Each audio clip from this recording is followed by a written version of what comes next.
ela cresce nesses momentos. Essa é a sua missão institucional. Creio que hoje o tribunal está dando uma lição ao Brasil. Alô. Alô, governador Silval Barbosa? É, Tudo bem? O ministro Marmendes gostaria de falar com o senhor, posso transferi-lo? positivo. Obrigado, boa noite. Boa noite. Alô? Ilustre ministro, Governador, que confusão é essa? barbaridade, ministro, uma loucura, viu? Que coisa, eu estou sabendo isso agora. É, uma decisão aí do TOF, eu acho que ele pediram do Blairo, né? Uhum. E junto com o Blairo mandaram aí, meu, de outros, uma delação desse Júnior aqui, desse Ararate, sabe? Uhum.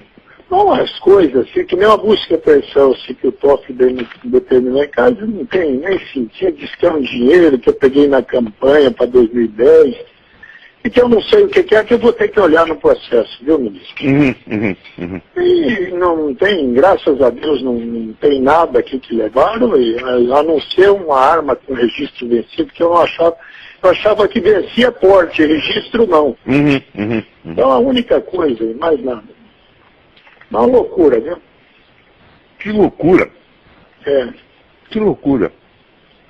Eu vou ter um protesto, eu vou conversar com o Toffoli. Uhum. Eu não sei o que é, foi embasado nisso aí que ele falou, que o cara que falou agora eu não conheço, eu vou ter que ir agora, o advogado tá aí na manhã aí, Uhum. fazer, pegar a cópia, o que é esse dinheiro que ele fala aí, próximo de 4 milhões, que eu teria feito para campanha, que ele teria dado para o Éder pagar umas coisas, eu não sei o que é isso. Uhum. Uhum. E é com isso que fizeram a busca e pressão aqui em casa. Meu Deus do céu, É. que absurdo. Eu vou lá, depois que for o caso a gente conversa. Tá bom então, ministro. Obrigado pela Valeu. atenção. Um abraço aí de solidariedade. Tá, obrigado, ministro. Se nós devêssemos ceder a esse tipo de pressão, quase que uma brincadeira juvenil, são jovens que não têm a experiência institucional nem vivência institucional e por isso fazem esse tipo de brincadeira. Se nós cedêssemos a esse tipo de pressão, nós deixaríamos, ministro Lewandowski, de ser supremos. Minha gente, olha, deixa eu fazer aqui um rápido apanhado do que está nas manchetes, o que está nas agências internacionais. Primeiro, claro, o assunto que domina hoje as atenções, as preocupações, a perplexidade, a dor de muitas pessoas no mundo é, claro, o ataque terrorista ontem em Barcelona, no coração turístico de Barcelona, na região de Las Ramblas.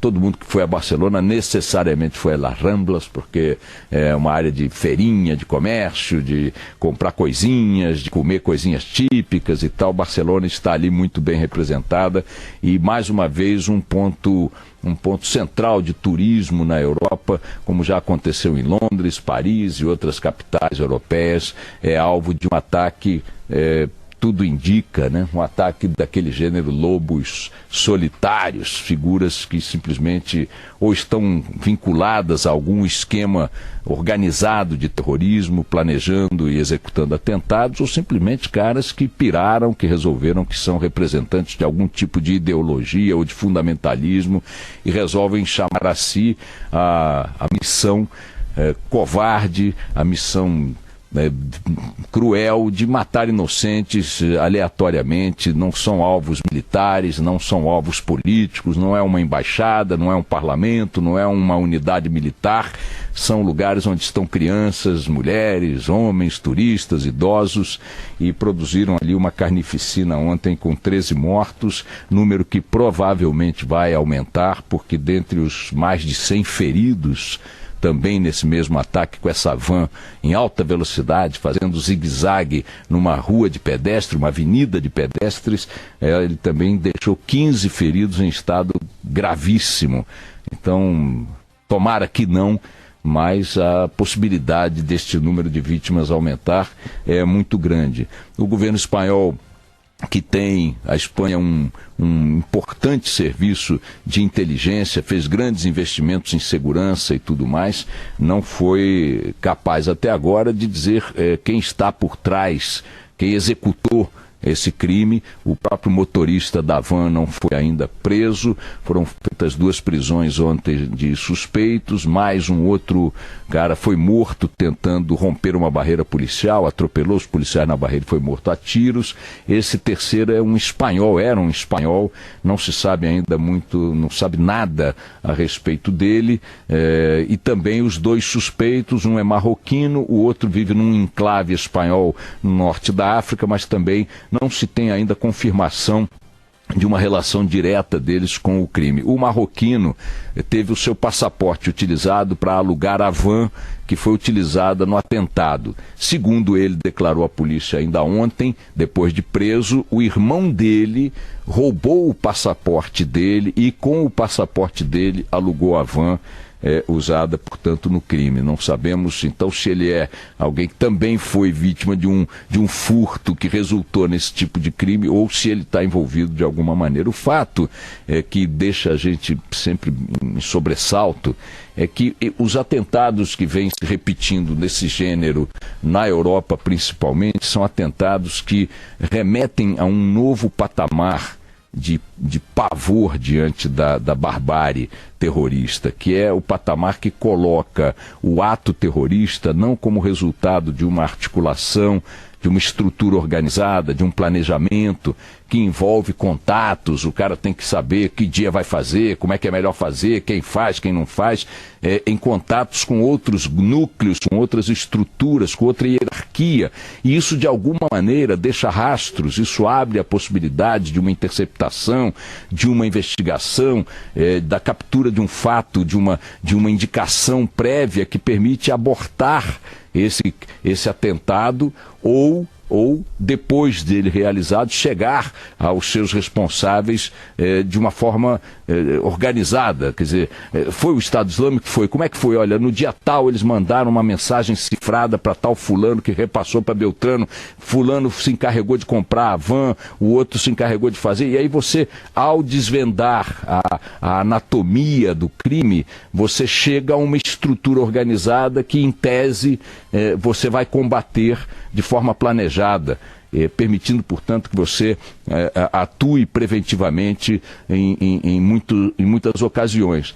Quando é um cara que sai de casa de manhã, depois de ter trabalhado até a véspera lá no serviço que ele estava fazendo, que está morando legalmente no país, criado eventualmente no país, tem cidadania do país, ou é filho ou neto de imigrantes e é muçulmano, porque sua família é muçulmana, etc e tal.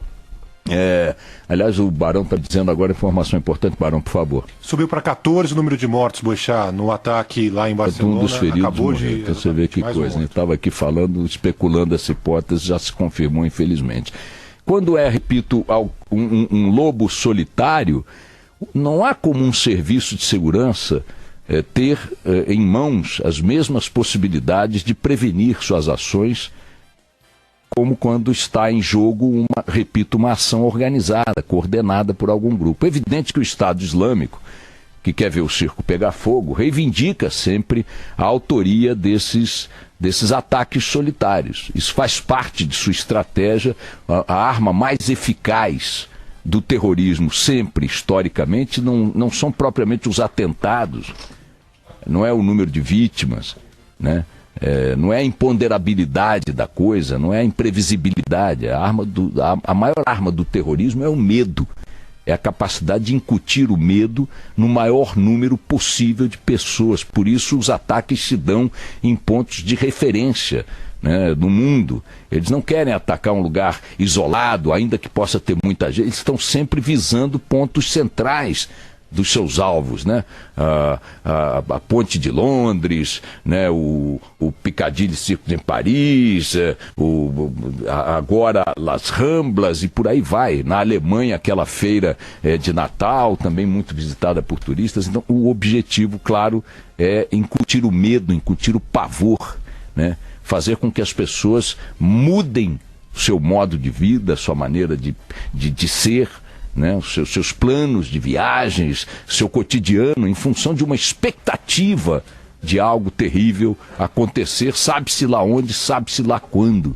né? Então, é terrível acrescentar a constatação numérica da tragédia o fato de que, por mais modernas e profissionais que sejam as estruturas de segurança e inteligência dos países, e a da Espanha, repito, especialmente depois daquele atentado contra trens que matou mais de 100 pessoas em Madrid, eles investiram muito em inteligência, em segurança e tudo mais, e é assombroso perceber que não se consegue, a despeito disso, prevenir coisas como a que aconteceram ontem. O terrorismo praticado no varejo, ele sai de uma escala de organização criminosa, de organização internacional, que passa por comunicação entre os seus membros, que tem uma hierarquia, que tem um plano de ação, e vira uma coisa, repito, do maluco que acorda e resolve naquele dia tornar-se um representante divino lá de suas loucuras ou das loucuras que imagina representar na Terra, e pau no burro, e sai matando. Ao longo do dia de hoje nós vamos acompanhar, claro, os pronunciamentos das autoridades espanholas para ver o que consegue se jogar de luz sobre este caso, que é, repito, aquele que está obviamente dominando o noticiário no mundo inteiro. O terrorismo já vem ensaiando caracterizar sua ação, repito, por uma mudança de modelo.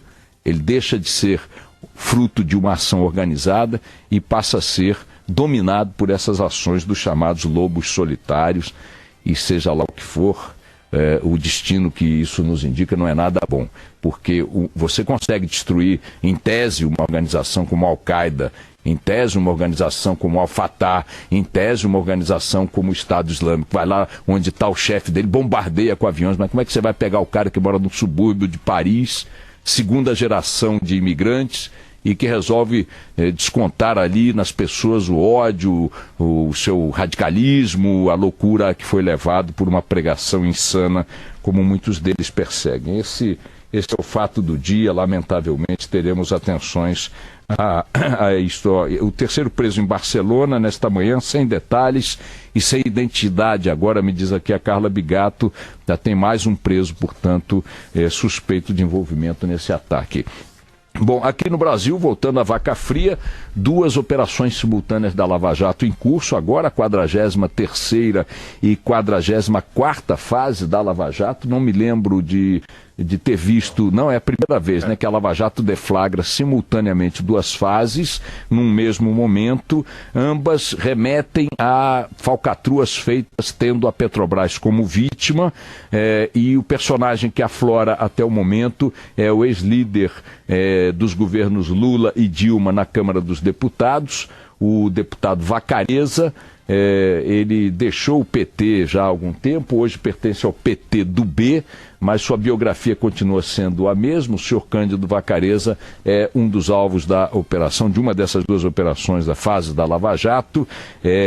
Segundo as primeiras informações dos procuradores federais, ele participou de movimentos na Petrobras para lesar a empresa em negócios envolvendo uma empresa que não está identificada ainda, fornecedora da Lava Jato. Na outra operação estão sendo investigados também contratos fraudados graças a informações privilegiadas envolvendo aí sim um grupo de empresas estrangeiras que tinham negócios com a Petrobras. A Lava Jato, portanto, bota na rua mais 2 operações simultâneas, e com isso temos aí 3 anos e tanto de Lava Jato, com operações começando agora, né, a ações de campo. No que vai dar, minha gente, não sabemos. O que foi feito até aqui tem um acervo que nos angustia pela quantidade de pessoas que já estão soltas, com tornozeleira ou sem, ou cumprindo prisões domiciliares em mansões, em apartamentos de luxo, né, ou que simplesmente já estão livres, leves e soltas para circular por aí, enquanto a gente vê muita gente fora da cadeia, ou gente na iminência de deixar a cadeia, ou gente que já deixou a cadeia, mas está em situação extremamente confortável apesar das tornozeleiras. A gente vê esse acervo de liberados circulando por aí e não consegue ver os que estavam ou estiveram no topo da pirâmide da corrupção em cana. Quer dizer, a Lava Jato, a efetividade da Lava Jato, embora seja ela o maior evento que já aconteceu no gênero no Brasil e um dos maiores do mundo, a efetividade da Lava Jato, medida em condenações efetivas com penas cumpridas de reclusão, perda de liberdade, ainda é baixa. Tem grande recuperação de dinheiro, tem grande exposição das estruturas, das entranhas da corrupção, grande exposição, inédita exposição dos vínculos da classe política com a corrupção no país, mas cadeia mesmo para essa rapaziada. Você tem 2 ou 3 ali que estão pagando o sol quadrado, mas o resto está se divertindo e legislando, a grande maioria. Fala, Operação Abate chama, Boechat, essa de hoje, e o Cândido Vacareza... A outra é Sem Fronteiras, são duas. A Abate a 44ª. O Vacareza era chamado de bovino religioso naquela lista de propina da Odebrecht, né? Bovino religioso. Vaca, bovino, reza, religioso, né? Vacareza, Operação Abate de hoje da Polícia Federal. São 11 mandados de condução coercitiva, 6 de prisão temporária, nas 2 operações. Estão sendo cumpridos esses mandados no Rio e em São Paulo, me informa aqui a nossa Carla Bigato. Saiu ontem prévia do PIB, uma prévia com crescimento de 0,25%, modesta, mas é o segundo trimestre com prévia positiva. O primeiro já consumou a alta, né? Depois da prévia confirmou-se essa previsão de alta, agora é uma prévia. Se confirmada, o Brasil tem 2 trimestres seguidos de crescimento do PIB, e isso tecnicamente caracteriza fim de recessão. Tá? Não é um discurso político. Tecnicamente, quando um PIB registra 2 altas trimestrais seguidas, os técnicos, os economistas dizem que isso caracteriza o fim de uma recessão, né? Evidentemente que temos que comemorar esse número e perceber o quanto ele depende exclusivamente da sociedade, das pessoas, dos cidadãos, de quem trabalha. Porque não é ação governamental, ação política, políticas de investimento, alterações legais e tal que estão permitindo que a economia funcione. A economia está funcionando porque ela quer funcionar, porque os brasileiros querem que o país prospere, que o país ande, que o país saia do buraco. E esses números refletem muito mais esse esforço da sociedade, dos empresários, dos trabalhadores, do que qualquer outra coisa que possa ser atribuída ao Estado brasileiro, que continua remando contra nós, sempre, sempre, sempre contra nós. E finalmente ontem uma decisão do ministro Gilmar Mendes, do Supremo Tribunal Federal, recebeu de tarde ou no final da manhã um pedido de habeas corpus contra o chamado rei dos ônibus no Rio de Janeiro, o senhor Jacó Barata Filho. Jacó Barata Filho é um dos chefões da quadrilha de donos de ônibus do Rio, que subornou, distribuiu propinas a políticos do Rio, estimadas em mais de 500 milhões de reais a partir de 2010. A parte do leão foi para o Sérgio Cabral. Esse Jacó Barata foi preso no Rio de Janeiro também em desdobramento da Operação Lava Jato. Ontem o Gilmar Mendes recebeu um pedido de habeas corpus em favor de Jacó Barata e poucas horas depois canetou e mandou soltar o Jacó Barata. O Jacó Barata e o outro figurão do mesmo grupo, da mesma quadrilha, Leles Teixeira. E aí o juiz da Lava Jato no Rio, Marcelo Bretas, expediu novos mandados de prisão contra ambos, para manter Jacó Barata e Leles Teixeira na cadeia, a despeito da ordem de soltura dada pelo ministro Gilmar Mendes. Produz-se ou reproduz-se aí um episódio que eu me lembro semelhante à Operação Satyagraha, quando Gilmar Mendes mandou soltar Daniel Dantas, o banqueiro Daniel Dantas, de manhã, e de tarde, antes de colocá-lo na rua, ou logo depois que o colocou na rua, o juiz Fausto de Santos, o juiz federal, mandou prender novamente, e o Gilmar Mendes foi à loucura. Teve várias reações muito iradas e tal, e acabou mandando soltar efetivamente o Daniel Dantas. Foi um caso escandaloso à época, né? Era o soltador geral da República, ganhou esse apelido do Gilmar Mendes. Agora, mais uma vez, repete-se o fato do Gilmar mandar soltar uma figura envolvida em crimes gigantescos e um juiz federal, em hierarquia, portanto, abaixo da dele, mandar prender ou manter a prisão com outros mandados. Vamos ver como é que Gilmar vai reagir hoje, com o seguinte detalhe: Gilmar é padrinho de casamento de da filha de Jacó Barata Filho. Deveria, no meu modesto entendimento, declarar-se impedido de decidir algo que remeta a alguém de suas relações pessoais tão próximas. Né? Padrinho da filha, de casamento da filha do cara, do réu. Então você pode dizer, não dá para dar essa canetada aqui, né? Mas o Gilmar Mendes tem foro íntimo muito peculiar, né? Vamos ver como é que o Dia vai tratar desse assunto hoje. Toca o barco. Se nós devêssemos ceder a esse tipo de pressão, quase que uma brincadeira juvenil, são jovens que não têm a experiência institucional nem vivência institucional e por isso fazem esse tipo de brincadeira. Se nós cedêssemos a esse tipo de pressão, nós deixaríamos, ministro Lewandowski, de ser supremos.